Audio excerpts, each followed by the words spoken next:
Born in Germany and raised in the south of Louisiana, Rabéa Ballin moved to Houston to pursue an MFA in drawing and painting at the University of Houston, after earning her BFA in fine art from McNeese State University. During her undergraduate years, she would return to Germany to attend the Goethe Institute, studying art history in Rome and in Florence. Currently a professor of fine arts, Rabéa is living and working in Houston's historical Third Ward community and exhibiting nationally. She is also a close friend of over a decade and my studio mate, along with filmmaker Brian Ellison.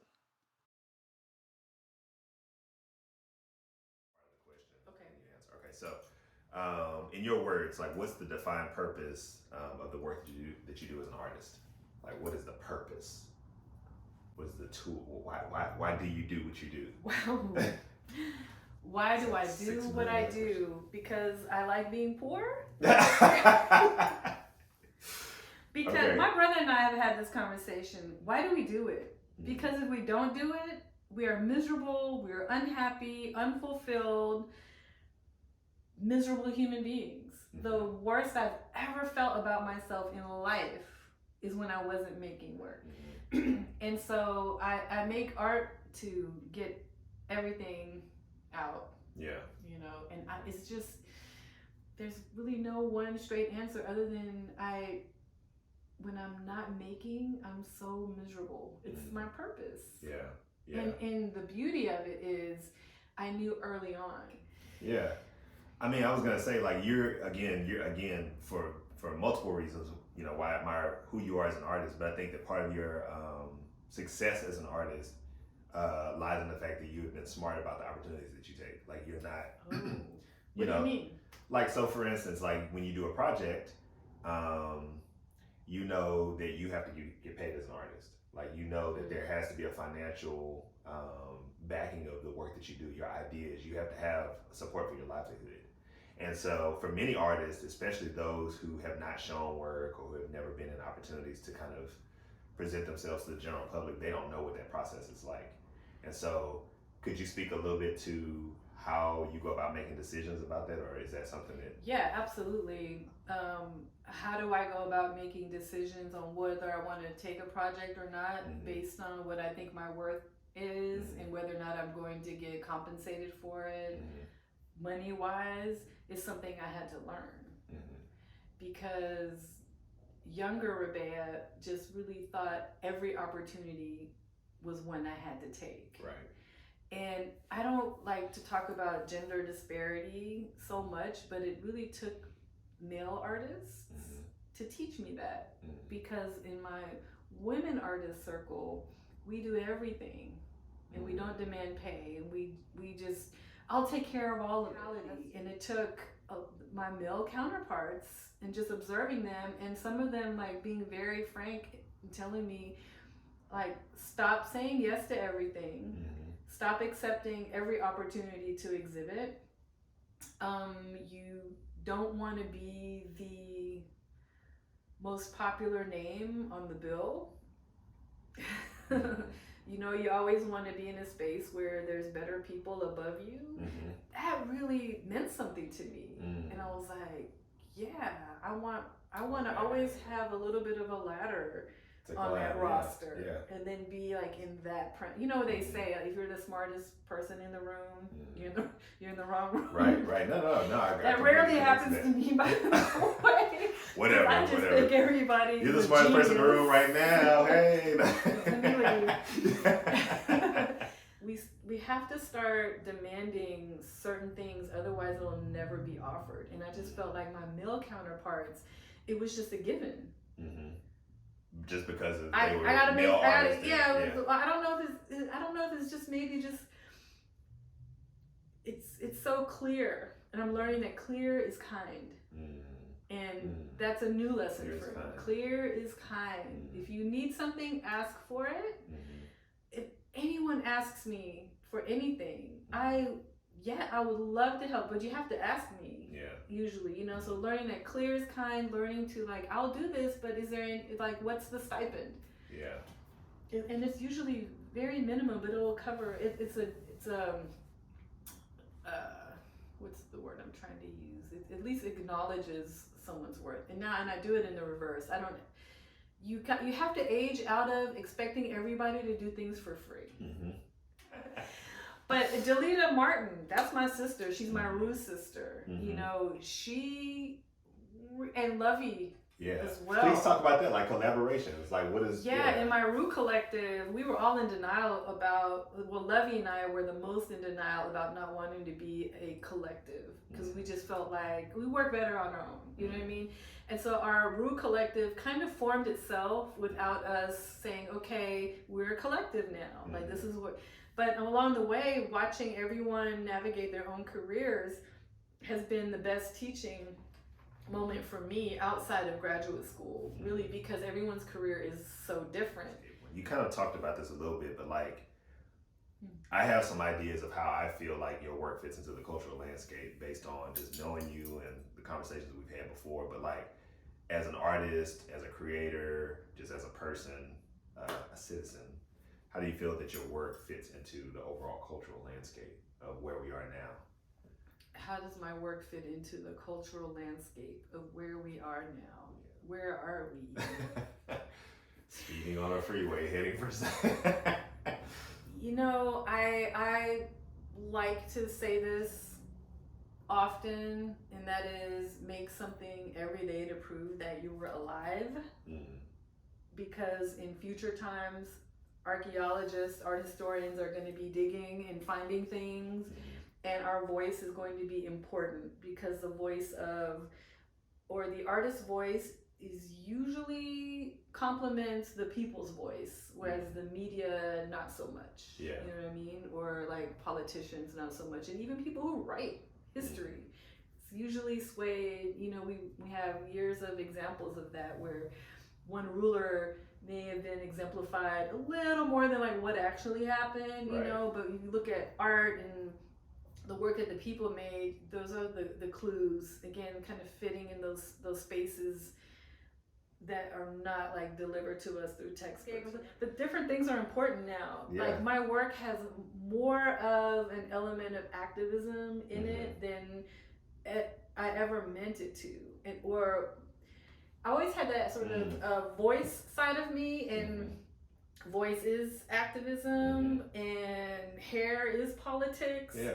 But now more than ever, I'm interested in subject matter like, you know, land right acknowledgement, or with the neon sign piece that I did, violence towards women, or environmental racism. Like those are all things that now I'm starting to like really concentrate and comment on, and that just speaks to the cultural landscape. Like what I'm reacting to is what's coming to me. So you feel like it's a lot more intentional in terms of how you use your voice. Yeah, and again, it's because somewhere along the line, someone granted me permission to step outside of drawing. And that was an experience I got from graduate school. And it was Rachel Hecker, who, when I was getting ready for my thesis show, I had this collection of objects. And I was in my studio trying to draw them because drawing is what I do, right? It's what they sent you to school for. And so I was figuring out how to draw, or should I draw this object or paint it? And all she said was, just show the object. And I was like, giving you permission again. She gave me permission. I was like, but I haven't made anything. Like it's, and she's like, some things, I don't know exactly what she said, but like it's better to show the actual thing. Like why remove it by flattening it? You know, and just drawing it when you actually have the object. Right. And the objects are things like the movie ticket stub to Boys in the Hood from 1993. I still have the painting I did of it. Like, why would I paint? It's cooler just to show the actual ticket and archive it that way, you know? And so it's like, wow, that's the first body of work. It took me 3 years of drawing and painting in grad school for my thesis show to be none of that, and just showing these objects that were really personal. And when my parents came to my thesis show, my mom was so disappointed. She started crying and left.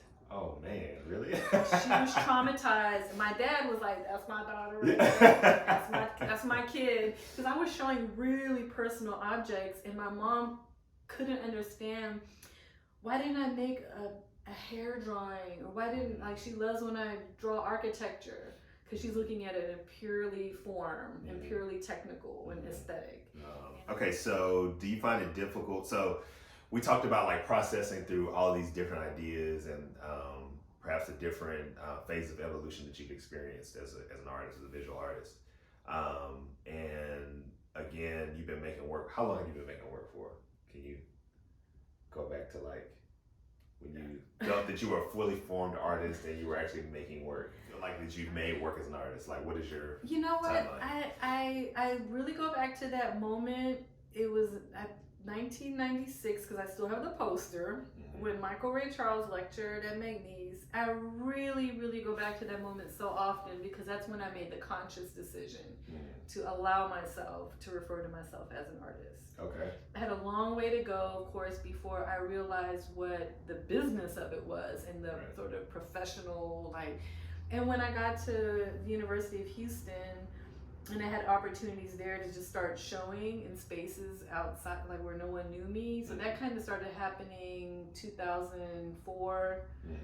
So I guess like if you want to pick up like where does my resume start as far as showing work, and I think that's kind of the question probably you're asking, because I could be lame and say I always knew I wanted to be an art, like I was drawing since I was every kid like draws. That's every kid. Right. I've never met a child that doesn't draw at 3. Like we're where it's innate, like to create, to make things, and then we start figuring out in what forms that happens. I forgot to mention an art ancestor that was very important to me. That's Adrian Piper. Okay.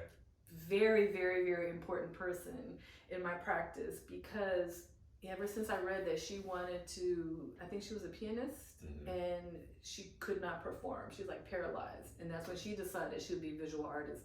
Okay. Again, reading that granted me permission, or kind of was like, yeah, you're on the right path, And of course, Adrian Piper is amazing, and just her being such, like tapping into subject matter that I was like, just enthralled in, just like walking around as a man, all these cultural, like social experiments, just addressing race, that anything triggered like with about that subject, I'm into it all the way. And Michael Ray Charles did that for me, and she did that for me. And I don't know that my work would be perceived that way because it's so much more subtle. But I can only hope. I can only hope. But I doubt like that reaction that I get like in my gut, like, yes, thank you for making that for all of us. You have no idea. That's the feeling I want. You have no idea. I've actually had conversations with people, and this is like not even a joke. I've had conversations with people who said to me, have you seen this artist, Rabéa Ballin? And I've had people call you Rabéa Ballin also. Oh, Ballin is great. Like, yeah. Ballin. And they started describing me. Sometimes I'll just be like, oh yeah, that's a friend of mine. But sometimes I'll just let them talk to hear what they're going to say. I'd love to be a fly on that wall. That literally it's amazing. So I can't remember. I think I was at a Christmas party for, it was either Art League. It was one of them. And somebody was asking me if I knew about your work, and they were describing like the hair drawings. I was like, actually I have seen your work, and it is amazing. They were just like, oh, it's so. Oh, thank you. So I mean, yes, people are out there like loving your work like that. I like want to be very removed from that, but at the same time, it's so great to hear because you never know. There's not enough people that write about art, and there's not enough people that write and are truthful about it. Right. So you get a lot of compliments, but then the criticism helps you become better if it's done in a healthy way. Right. And that's like critical thinking is important, and I hope that's the structure that graduate school provides for you to have those hard conversations about like what's not working in your work. And that's what we as a community of artists should have that responsibility towards each other. Yeah. To be comfortable, or to even just say, yes. So the last question I'm going to ask you is like the proliferation of new ideas. Like, how do you find it difficult to? And I forget how I wrote the question originally when I sent you the email, but proliferation is such a scary word. It is. Okay, so should I? Do you find it difficult to sell new ideas to your audience? Like, you have an established audience, but do you find it difficult? Like, so when you, so for instance, you're working on a project right now where you are basically selling a new part of yourself, right? Yeah. If I'm not mistaken, but you are trying on a voice that you have not used a lot of, not that you haven't used it, but it's something that's new for you. Yeah. And so do you find it difficult to sell new ideas and new voices, even though they're coming from the same place, to your audience? Not at all. Okay. I don't think twice about it. I don't care. Okay. That's good. Isn't that great? That's awesome. Woo, when you turn 40? Yeah. Woo. I love that. Yes. I used to be so paranoid about, remember, you just said this, as a matter of fact, about yourself. My work has looked the same for how many years? Like, it's been over 10 years, I believe. Okay. It's not that each piece looks the same, but maybe perhaps you're using the same materials in different ways, or maybe you're addressing a similar subject matter. Okay, that is more common to me than it is not. So that made me feel like that's what I was supposed to do. Conversation, I was like, well, I'm worried about something. I said, I'm worried that each piece I make doesn't relate to the next. Like, I have a neon sign piece. How do I put that next to a drawing that I spent, 40 plus hours on, and a neon sign that I didn't make? I just paid for it to be made. How can I claim that as my own work?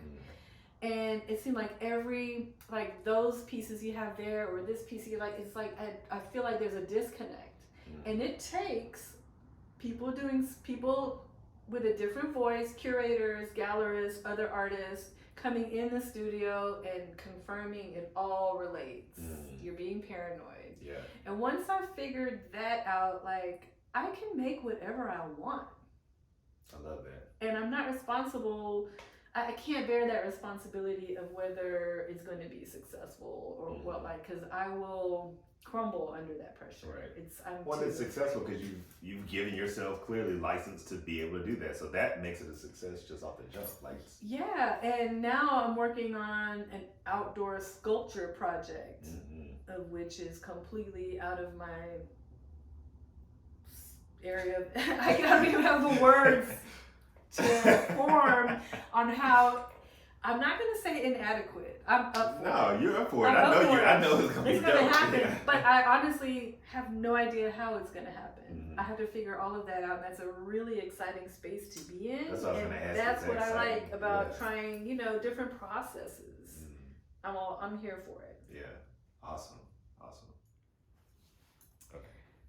Me in 3 words, I would say, well, I'm going to use more than 3 words, but not that much more. Visual artist, educator, and student. Those are the 3 that I would use to describe myself.